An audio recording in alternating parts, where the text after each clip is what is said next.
आइए हम लोग करंट अफेयर सेक्शन में कुछ बात करते हैं। उत्तर अटलांटिक संगठन NATO, North Atlantic Treaty Organization जिसको बोलते हैं हम लोग, उसी के बारे में चर्चा करनी है।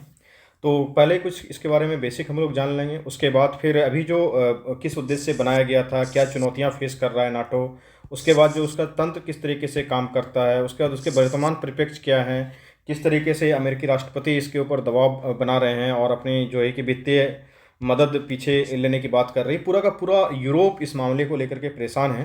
तो इन सब चीज़ों को समझने का प्रयास करेंगे। फिर G7 काफ़ी चर्चा में रहा है ग्रुप, और ये पीटी और मेंस दोनों एग्जामिनेशन में काफ़ी इंपॉर्टेंट हो जाता है, खास करके 71वीं बीपीएससी के लिए।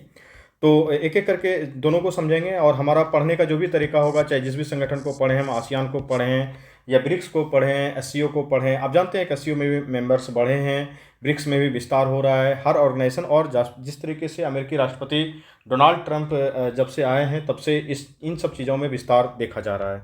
तो आइए एक एक करके चीज़ों को समझते हैं, और उसको समझने से पहले हम लोग समझते हैं कि वर्ल्ड ऑर्डर जो द्वितीय विश्व युद्ध के बाद स्थापित हुआ था, वो किस तरीके से अमेरिकी राष्ट्रपति के आने के बाद पूरी तरीके से टूटता हुआ दिख रहा है। अभी बहुत ही उथल पुथल है, खास करके इंटरनेशनल रिलेशन को लेकर के डोनाल्ड ट्रंप साहब का ये अलग अलग तरीक़ों से, अलग अलग पर्सपेक्टिव से। तो चलिए नाटो की बात करते हैं। तो आप जानते हैं कि इसकी स्थापना अप्रैल 1949 में सेकेंड वर्ल्ड वार के बाद किया गया था। ये एक तरीके से पूरी तरीके से मिलिट्री ऑर्गेनाइजेशन है, एक सैन्य संगठन है। इसको वाशिंगटन संधि और या फिर क्या कह सकते हैं उत्तर अटलांटिक संधि के द्वारा इसको स्थापित किया गया था। संस्थापक सदस्यों में से कुछ पुराने देशों का नाम याद रखेंगे, वैसे बहुत सारे सदस्य देश हैं, सबके नाम रखने की आवश्यकता नहीं होती है। तो आप इसका ध्यान रख सकते हैं कि USA, Canada, Italy, France, UK, ये सारे पुराने के पुराने देश थे। आप ऐसे सारे देश पुराने ही हैं, लेकिन ये ज़्यादा चर्चित पुराने देश हैं, इसका आप नाम याद रखेंगे तो ज़्यादा बेहतर रहेगा। वैसे Denmark, Iceland, Luxembourg, Netherlands, Norway, पुर्तगाल, ये सब भी देश उसमें हैं।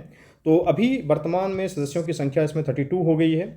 और आप जानते हैं कि 2023 में फिनलैंड और उसके बाद 2024 में स्वीडन इसको ज्वाइन किया है। और ख़ास करके जब रशिया यूक्रेन वार होने लगा तो उसके बाद ये सारे यूरोप के देश एकत्रित होने लगे, किस तरीके से नाटो के अम्ब्रेला में आने का प्रयास करते हैं। और अभी जो स्थिति उत्पन्न हुई है कि पूरा का पूरा यूरोप इस बात से भय में है कि अमेरिका जो उसका एक ट्रस्टेड रिलायबल पार्टनर था, वो किस तरीके से उससे उसका ट्रस्ट टूट रहा है। चाहे फाइव आइज अलायंस हो या नाटो, हर की स्थिति यही हो रही है। लोग संदेह के घेरे में जा रहे हैं, खास करके राष्ट्रपति ट्रंप के फैसलों को लेकर के। उसको समझने का प्रयास करेंगे। आइए एक एक करके सभी सेक्शन को देखते हैं।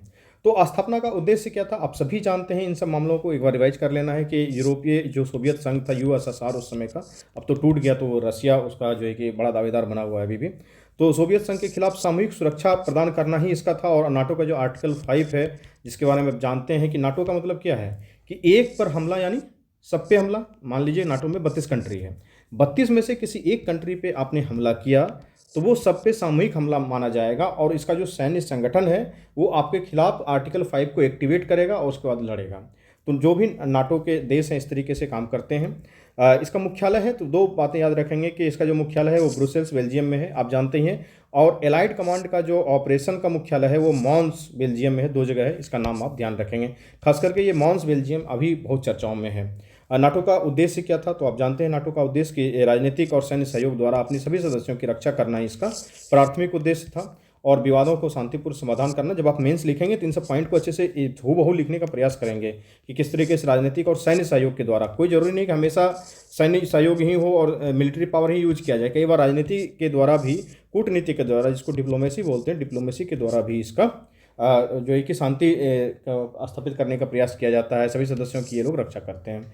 विवादों का शांतिपूर्ण समाधान करना, सबसे पहले तो हर कोई कहता है कि आप जानते हैं, एक बहुत प्रसिद्ध कथन है कि जब कूटनीति समाप्त होता है, जब डिप्लोमेसी जहाँ पे बंद होता है वहीं पे वार स्टार्ट होता है। तो ये काफ़ी प्रसिद्ध कथन है। तो विवादों को शांतिपूर्ण समाधान करना तो हमेशा डिप्लोमेसी से, डायलॉग एंड डिप्लोमेसी से हर चीज़ों का समाधान निकल सकता है। और हमारे भारत का भी जो विजन है किसी भी चीज़ों को लेकर के, डायलॉग एंड डिप्लोमेसी, हमेशा वो ओपन होना चाहिए। ये इन चीज़ों को लेकर चलता है। लोकतांत्रिक मूल्यों को बढ़ावा देना, नाटो ये काम करता ही है। उसके बाद चुनौतियों के बारे में देखते हैं। तो अभी जो रूस यूक्रेन युद्ध हो रहा है, ये जो है कि सबसे बड़ी चुनौती यूरोपीय देशों को दिख रहा है, खास करके रक्षा को लेकर के। रशिया से सारे के सारे देश भयभीत हैं। और जो पिछले राष्ट्रपति थे अमेरिका में, उस समय ये भय का माहौल थोड़ा सा कम था, क्योंकि नाटो के एक अम्ब्रेला के अंदर सभी लोगों को सुरक्षा मिलती थी। कारण क्या है कि अमेरिका इतना इंपॉर्टेंट क्यों है? अमेरिका 75% पैसा सिर्फ और सिर्फ नाटो में अमेरिका देता है। जो 70-75% वित्त पोषण का अगर काम अमेरिका करता है और अमेरिका अपना हाथ पीछे खींचे या फिर यूरोपीय देशों को कहे कि आपको अपना इसमें जो है कि बजट बढ़ाना पड़ेगा, सभी को सैन्य सहयोग देना पड़ेगा और बढ़ चढ़ के आपको खर्च करना पड़ेगा, तो परेशानी तो बनती है यूरोपीय देशों के लिए।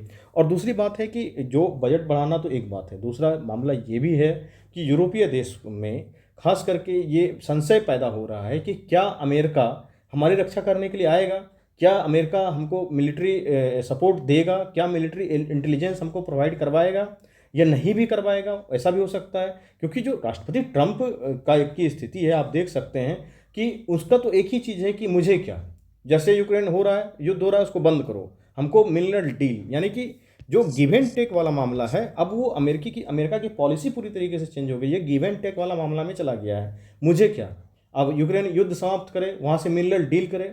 तो जो पहले होते थे, अमेरिका के राष्ट्रपति कहीं जाते थे या बड़े बड़े देशों के राष्ट्रपति जब जाया करते दूसरे कंट्री में, वहाँ का सिचुएशन ऐसा होता था कि ठीक है बड़े देश हैं तो वो बिग ब्रदर के तरीके से कुछ देते थे, कुछ दबदबा कायम करने के लिए, कुछ सैन्य संगठन के लिए, कुछ अलग तरीके से भी मदद किया जाता था, छोटे देशों को आर्थिक मदद किया जाता था। तो अभी जो डील हो रहा है, अमेरिका के राष्ट्रपति किसी से भी डील कर रहे हैं तो वो डील इस तरीके से हो रहा है कि हम आपको क्या दे रहे हैं, आप हमको क्या दे रहे हैं। आप समझते हैं कि यूरोप में अगर अमेरिका की दादागिरी घटती है तो ऑब्वियस सी बात है कि रूस की दादागिरी वहाँ बढ़ेगी, रूस का प्रभुत्व बढ़ेगा, चाइना का प्रभाव बढ़ेगा। अमेरिका उस चीज़ को भी कंप्रोमाइज़ करने के लिए तैयार हो गया है। तो ऑब्वियस सी बात है कि यूरोप के कंट्रीज़ को इस चीज़ों पे लेकर के असर तो पड़ेगा ही पड़ेगा। वो सारे के सारे लोग चिंतित हैं। यूरोप में फ्रांस एक देश है जिसके पास न्यूक्लियर पावर है और सभी के पास तो इस तरीके की स्थिति नहीं है। तो इन सब चीज़ों को लेकर के तो रूस यूक्रेन युद्ध हो गया, नाटो यूरोपियन यूनियन के बीच जो बढ़ती अमेरिका की मत भिन्नता बढ़ती जा रही है, आप शब्दों का चयन सही से करेंगे। उसके बाद अमेरिका में नए राष्ट्रपति आने के बाद जो चुनौतियां उत्पन्न हुई है, ये काफ़ी इंपॉर्टेंट है, इसको देखेंगे। चलिए और देखते हैं नाटो का जो संस्थागत तंत्र है किस तरीके से है। तो उसका एक यूनिफाइड मिलिट्री कमांड है, एकीकृत सैन्य कमांड संरचना उसका है। उसका जो नाटो और उसके सदस्यों द्वारा वित्त पोषित किया जाता है, आप जानते हैं उसका जो सैनिक यूनिट है उसको उसके सारे के सारे सदस्यों द्वारा वित्त पोषित किया जाता है। नाटो में जो है कि नाटो का जो बजट होता है, जो बजट बनता है, उसमें अमेरिका लगभग 3/4 यानी कि 75% योगदान देता है। इसलिए अमेरिका कह रहा है कि आप यूरोपीय देश अपना योगदान बढ़ाएं, नहीं तो अमेरिका जो है कि मदद में थोड़ा सा कमी करेगा, उसको बढ़ाना चाहिए। इस तरीके की बातें चल रही है। इसमें सबसे बेनिफिट का क्या था, जो नाटो अभी तक टिका हुआ था इस तरीके से एक मिलिट्री अलायंस, उसमें था कि सहयोगी एक समान मत के थे और गठबंधन में जो निर्णय होता था एक मत से सहमति से होने चाहिए थे, इस तरीके की उसमें व्यवस्था थी। तो वर्तमान परिप्रेक्ष्य में क्या हुआ है कि अमेरिका 1999 में बोला था कि अमेरिका ने वादा किया था कि पूर्व में इस संगठन का विस्तार नहीं करेगा। इसके बावजूद नाटो लगातार अपना विस्तार कर रहा है पूर्व में। पूर्वी यूरोप और पश्चिमी एशिया इससे जो है कि तनाव की स्थिति में चला गया है। तो ये आप देख रहे हैं कि रशिया यूक्रेन युद्ध के बाद पूर्वी यूरोप और पूरी तरीके से पश्चिमी एशिया किस तरीके तनाव की स्थिति उत्पन्न हो रही है। तो निष्कर्ष क्या निकलना चाहिए? तो निष्कर्ष ये निकलना चाहिए कि वैश्विक शांति एवं सौहार्द के लिए वर्तमान तनाव की स्थिति को समाप्त किया जाना चाहिए। तो नाटो पे अगर आप प्रश्न आता है, शॉर्ट क्वेश्चन अगर आता है मेंस में लिखने के लिए, तो आप आराम से इसको लिख सकते हैं। 71वीं मेंस में भी इस चीज़ों को टेकल किया जा सकता है, 17वीं मेंस में भी इसको यूज किया जा सकता है। तो ये आप अच्छे से लिखेंगे कि वर्तमान परिप्रेक्ष्य है कि वर्ष 1999 में अमेरिका ने वादा किया था कि वह पूर्व में इस संगठन का विस्तार नहीं करेगा। इसके बावजूद नाटो लगातार अपना विस्तार कर रहा है। इससे पूर्वी यूरोप एवं पश्चिमी एशिया में तनाव की स्थिति उत्पन्न हो रही है। और इसका निष्कर्ष हम लोग इस तरीके से लिखेंगे कि वैश्विक शांति एवं सौहार्द के लिए वर्तमान तनाव की स्थिति को समाप्त किया जाना चाहिए। तो हमने एक संगठन को देखा, नाटो। इसी तरीके से शॉर्ट वीडियो के माध्यम से हम लोग और भी संगठन को देखेंगे। चलिए G7 के बारे में थोड़ा सा चर्चा करते हैं, चूँकि वीडियो लंबा हो जाएगा और यूट्यूब पे खास करके बच्चे जो है कि लंबा वीडियो देखना पसंद नहीं करते हैं। क्लासेस तो लंबी लंबी चलती हैं, तो आप चाहें तो ज्वाइन भी कर सकते हैं। जो 17वीं BPSC के बच्चे हैं उसका 499 रुपये में बैच जो है कि कर दिया गया है। तो आप टेलीग्राम ग्रुप को ज्वाइन करेंगे और वहाँ पे QR कोड होगा, उसको स्कैन करके पे करके सेंड कर देंगे। वहाँ पे हेल्प डेस्क वगैरह का सारा का है, एडमिन वगैरह को आप कंसल्ट कर सकते हैं। तो IAS PCS इंस्टीट्यूट आप ज्वाइन भी कर सकते हैं। और 71वीं के लिए भी बैचेज वगैरह चल रही हैं, तो सारा आप वहाँ पर देख सकते हैं। चलिए बात करते हैं। तो परिचय में क्या है कि G7 क्या है? विश्व का सर्वाधिक विकसित देशों एवं उन्नत देशों का वाले अर्थव्यवस्थाओं का क्या है, एक समूह है। तो इसमें 2-3 बातें ध्यान रखना है कि G7 क्या है। सर्वाधिक विकसित देश तथा उन्नत जो अर्थव्यवस्था वाले देश हैं उसका क्या है, एक समूह है G7।